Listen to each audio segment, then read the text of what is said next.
घर में लगी आग से तबाह हुई महिला को समिति ने ढांढस बंधाए। बहादुरगढ़ से पत्रकार प्रवीण चोपड़ा की रिपोर्ट।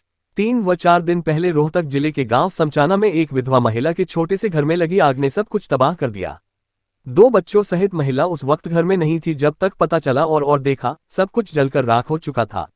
महिला घर में ही कपड़े सिलाई का काम कर अपने बच्चों को पढ़ा रही थी और गुजारा कर रही थी, मगर अब सिलाई मशीन समेत सब कुछ खत्म हो चुका था और अब किसी पड़ोसी के एक कमरे में रह रही है।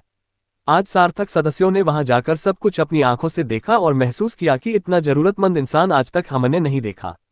हर जरूरतमंद की मदद करना सार्थक परिवार का ध्येय ही है।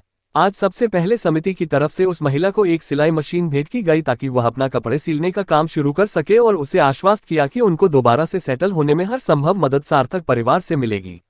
सलाह मशविरा करके क्या कुछ किया जा सकता है, सार्थक परिवार जरूर करेगा। समिति अध्यक्ष श्री NS कपूर ने कहा कि भगवान ऐसा इम्तिहान किसी का ना ले, लेकिन ऐसा होने पर हर सामर्थ्य इंसान को मदद के लिए आगे आना चाहिए। हालांकि पूरे गांव वालों की हमदर्दी पीड़ित महिला के लिए दिखाई दी।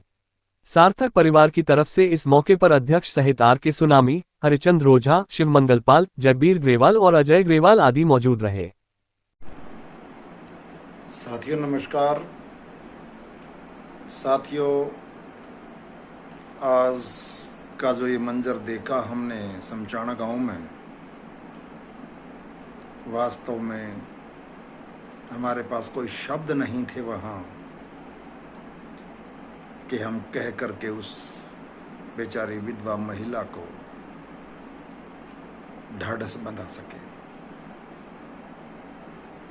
क्योंकि हमने जब प्रैक्टिकली देखा उस कमरे में जाकर के, कोई भी तो ऐसा सामान नहीं था जो नहीं जला पड़ा हो। और सबसे दुख मुझे तब आया जब उसका एक साधन था, जरिया था, सोर्स ऑफ इनकम था, सिलाई की मशीन, जिससे वो अपना गुजर बसर कर रही थी 2 बच्चों के साथ, वो भी जली पड़ी थी। अलमारी जली पड़ी थी, छोटा सा सोफा था वो जला पड़ा था, और कागजात पता नहीं क्या क्या सब कुछ वहाँ जला पड़ा था।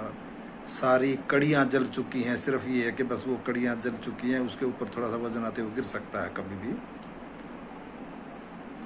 तो हमें कई दिन पहले पता चला था, इस बात का मैसेज मिला था मुझे। तो यहाँ से हम कई साथी गए वहाँ और हमने देखा सब कुछ।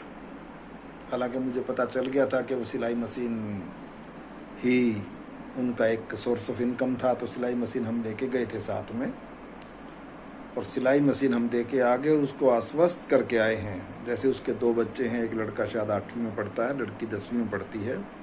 जब स्कूल खुलेंगे तो जाकर के स्कूल में पता करेंगे किस किस तरह से क्या क्या सिस्टम है, कितना क्या उनका जो है ना खर्चा पानी है स्कूल का। तो कोशिश करेंगे कि उन बच्चों को हम पढ़ाने में मदद कर सकें, और शायद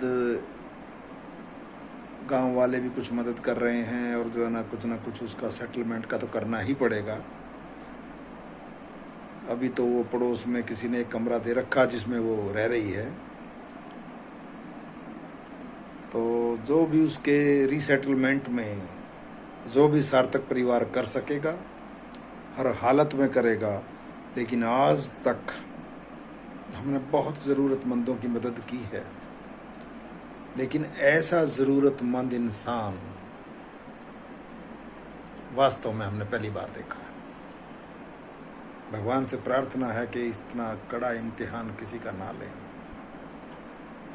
और मैं तो ये कहना चाहूँगा कि मान लिया, देखिए कुदरती कुछ क्या होता है उसके हम कुछ कर नहीं सकते उसके बारे में, मगर ऐसा अगर किसी साथी के साथ, किसी महिला के साथ, किसी और गरीब आदमी के साथ हो जाता है, तो जो भी हम सामर्थ्य लोग हैं उनको ऐसे लोगों की मदद के लिए हर हालत में आगे आना चाहिए।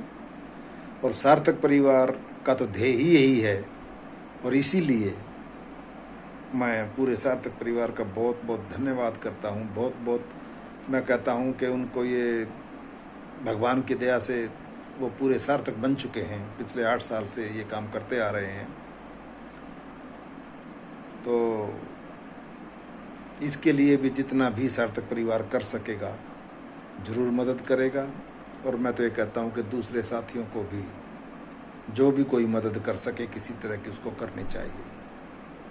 बस पता नहीं भगवान कब किसके साथ क्या हो जाए, तो कभी भी ये नहीं सोचना चाहिए कि मुझे क्या मतलब है। धन्यवाद साथियों, सार्थक बनिए, सार्थक बनाइए, यही हमारा नारा है। और कोशिश हमारी यही है कि किसी भी ज़रूरतमंद की मदद करें, और इस केस में भी हम सार्थक परिवार पूरा पीछे नहीं हटेगा, जितनी भी मदद हो सकेगी करेगा। धन्यवाद साथियों, थैंक यू वेरी मच।